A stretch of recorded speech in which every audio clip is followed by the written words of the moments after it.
চারিদিকে সবুজ পাহাড়ে ঘেরা এক বিশাল উপত্যকা।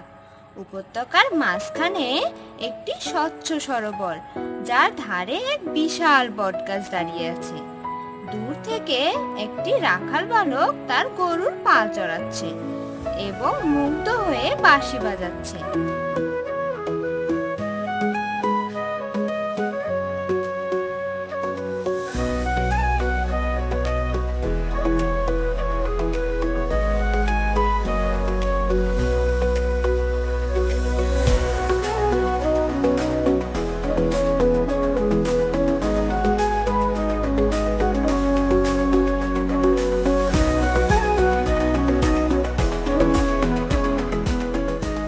গাছের ডাল থেকে কয়েকটি হলুদ ফুল ঝরে পড়ছে। আকাশে বাতাসে এক অলৌকিক সুরের রেশ। হঠাৎ আকাশ থেকে 7টি উজ্জ্বল আলোক রশ্মি নেমে আসে।